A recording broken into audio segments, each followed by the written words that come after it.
তুমি যদি চট্টগ্রাম বিশ্ববিদ্যালয়ের সিইউনিটে ভর্তি পরীক্ষা দাও, তুমি অবশ্যই চান্স পাবা। এখন কেন চান্স পাবা, কিভাবে চান্স পাবা, এই ক্রাইটেরিয়াটা তোমাকে আমি আজকে এই ভিডিওর মাধ্যমে দেখাই দিব। এবং সিইউটি যত তথ্য আছে, যত ইনফরমেশন জানা উচিত, সবগুলো আজকের এই ভিডিওতে তোমাকে আমি বলে দিব।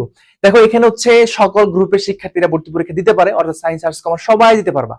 এবং প্রত্যেকের জন্য আলাদা রিকোয়ারমেন্ট আছে। এইটাকে শেষ করি, এখন কে কে পরীক্ষা দিতে পারতেছে।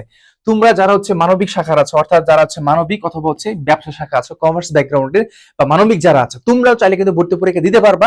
এবং এখানে তোমাদের জিপিএ যে রিকোয়ারমেন্টটা আছে সেটা হচ্ছে কি, এসএসসি তে 3.50 এবং এইচএসসি তে 3.50 করে টোটাল তোমাকে পাইতে হবে অ্যাটলিস্ট হচ্ছে 7.50। এটা হচ্ছে তোমার হচ্ছে রিকোয়ারমেন্ট, ঠিক আছে। যারা হচ্ছে মানবিক এবং হচ্ছে কমার্স ব্যাকগ্রাউন্ডে যারা আছো, তারা হচ্ছে এই যে রিকোয়ারমেন্টটা ফিল আপ হলে তুমি সিইউনিটে ভর্তি পরীক্ষা দিতে পারবা। এবং সবচেয়ে বড় কথা হচ্ছে এই সিইউনিটে কিন্তু সবাই পরীক্ষা দিতে পারে, সায়েন্স, আর্টস, কমার্স সবাই। এখন দেখো, আমাদের আরেকটা জিনিস, সেটা হচ্ছে বিজ্ঞান শাখা যারা সায়েন্সের স্টুডেন্ট আছো, এখানে আরেকটা কথা বলে রাখি, সেটা হচ্ছে সবচেয়ে বেশি আসন আছে হচ্ছে সিইউনিটে হচ্ছে কাদের জন্য, যারা কমার্স ব্যাকগ্রাউন্ডের। যারা কমার্স ব্যাকগ্রাউন্ডের সবচেয়ে আসন তোমাদের সবচেয়ে বেশি, তারপর হচ্ছে বিজ্ঞান, দেন তারপর হচ্ছে মানবিক, ঠিক আছে। এখন বিজ্ঞান থেকে তোমাদের এসএসসি রিকোয়ারমেন্ট একটু থাকবে, সেটা হচ্ছে এসএসসি 3.50 এবং এইচএসসি তো 3.50, কিন্তু এখানে হচ্ছে তোমার ইন টোটাল পেতে হবে 8.00। তার মানে হচ্ছে যাদের কিনা লাগতো 7.50 আর এখানে তাদেরকে লাগছে 8.00। এখানে সায়েন্সের শিক্ষার্থীদের জন্য আলাদা একটা সিট আসন বরাদ্দ আছে এবং তারা কিন্তু এখানে সহজ চান্স পেয়ে যায়। কারণ এখানে সায়েন্সের, অর্থাৎ যারা তোমরা বিজ্ঞান বিভাগের শিক্ষার্থী, যারা তোমরা বিজ্ঞান বিভাগের শিক্ষার্থী আছো, তোমাদের জন্য সবচেয়ে বেশি সুবিধা এখানে পাবা। কেন পাবা তারা একটু খেয়ালটা করো। দেখো, এখানে আমাদের কি কি পরীক্ষা হয়, এই জিনিসটা একটু খেয়াল করো। তোমাকে বলা হচ্ছে ইংলিশে 40 মার্কস পরীক্ষা আসে, প্রবলেম সলভিং, যেটা কিনা হচ্ছে একদম সায়েন্স স্টুডেন্ট যারা আছো, মানে ম্যাথমেটিক্যাল যারা আসলে খুব ভালো বোঝো, তাদের জন্য কিন্তু স্পেশাল এটা। দেন হচ্ছে অ্যানালিটিক্যাল স্কিল এবং এখানে হচ্ছে তোমার 30টা। এখন সবচেয়ে বড় যে ব্যাপারটা কাজ করবে সেটা হচ্ছে এখানে দেখো, এখানে মাত্র 15টা কোশ্চেন থাকবে। কয়টা কোশ্চেন থাকবে? মাত্র 15টা কোশ্চেন থাকবে, মাত্র 15টা কোশ্চেন থাকবে। এবং এই কোশ্চেনের মধ্যে আমার প্রত্যেকটা প্রশ্নের মান হচ্ছে 2 করে। তার মানে হচ্ছে আমার 15টা কোশ্চেন হলে মার্কে 2 হলে আমার হচ্ছে কত, 30 মার্কস। তাহলে একটা প্রশ্ন রাইট হলে তুমি 2 মার্কস করে পেয়ে যাবা। অনেক একটা বিষয়। দেন হচ্ছে আমার প্রবলেম সলভিং এর সেম কাহিনী।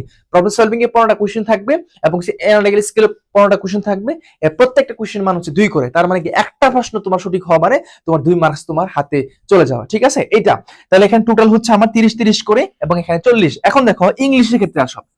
ইংলিশ এখান থেকে প্যাসেজ থেকে পরীক্ষার প্রশ্ন দিবে, প্যাসেজ থেকে।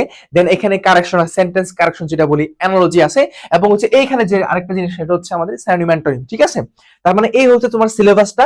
আর একটা কথা, বুক লিস্ট তোমরা অনেকেই বলেছো যে কি কি বই পড়বো, একটু বলে দিই। সেটা হচ্ছে ইংলিশের জন্য তুমি মাস্টার বই ইউজ করতে পারো, অ্যাপেক্স আছে, মানে বাজারে যা বই আছে তুমি ইউজ করো, কোনো সমস্যা নাই। এখানে স্পেসিফিক ভাবে এমনটা বলবো না ওইটাই কিনতে হবে, এরকম কোনো কিছু না, সব বই ভালো। তো মাস্টার বইটা নিলে সব থেকে বেশি ভালো হয় আর কি। দেন হচ্ছে 2 নাম্বার খাইরুলস বেসিক ম্যাথ, এটা হচ্ছে প্রবলেম সলভিং এর জন্য পড়বা। কার জন্য পড়বা? সেটা হচ্ছে প্রবলেম সলভিং এর জন্য এই বইটা পড়বা, প্রবলেম সলভিং এর জন্য খাইরুলস বেসিক ম্যাথ, অথবা হচ্ছে মুত্তাসিন পালহবির ম্যাজিক ম্যাথ বইটা, এই বইগুলা পড়বা।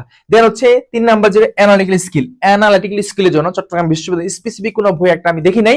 এবং হচ্ছে এটা যদি নাও হয়ে থাকে, তোমরা যে কাজটা করবা, যারা আমাদের পেইড বেসে আসবা, যারা আমাদের পেইড বেসে থাকছে, তাদেরকে কিন্তু আমরা অ্যানালিটিক্যাল স্কিল আমাদের জায়গা থেকে পড়াবো। আমাদের যে প্রশ্নগুলো আছে, এই প্রশ্নগুলো আমরা পড়ালেই যথেষ্ট হয়ে যাবে, ঠিক আছে। আরেকটা কথা বলি, এখানে কোশ্চেন ব্যাংক কিন্তু সিইউনিটের জন্য কোশ্চেন ব্যাংক বলতে এখানে মাত্র 2 বছরের পরীক্ষা হয়েছে। তো এটার জন্য কোশ্চেন ব্যাংক তোমার না নিয়ে তুমি যদি প্রিভিয়াস এর কোশ্চেনগুলো পড়ো তাহলেই হবে। এটার জন্য কি কাজটা করবা, আমাদের বেসে কিন্তু হচ্ছে প্রিভিয়াস এর কোশ্চেনগুলো আমরা নিজে থেকে তাদেরকে পড়াই দিব, অর্থাৎ কোর্সটা শুরু হওয়ার আগেই বিগত সালের কোশ্চেন সম্পর্কে তাদেরকে একটা ধারণা আমরা দিয়ে দিব, এই যে সিইউনিটি কোর্সটা যেটা আগের মাস থেকে শুরু হচ্ছে। এবং সবচেয়ে বড় বিষয় হচ্ছে এখানে আসন সংখ্যা হচ্ছে মাত্র 640টা, যেখানে এখানে অনেক শিক্ষার্থী ভর্তি পরীক্ষা দেয় এবং এখানে মাত্র 640টা আসন আছে। তো ওভারঅল চিন্তা করে দেখা যায় এখানে সকল গ্রুপের জন্য একটা সুযোগ সুবিধা আছে। তোমরা চাইলে কিন্তু সিইউনিটি ভর্তি পরীক্ষা দিতে পারো এবং এখানে মাত্র 3টা বিষয় পরীক্ষা হয়। জাস্ট এখন থেকে একটু ভালো করে পড়লেই তোমার হয়ে যাবে। দেখা হচ্ছে পরবর্তী কোনো ভিডিওতে।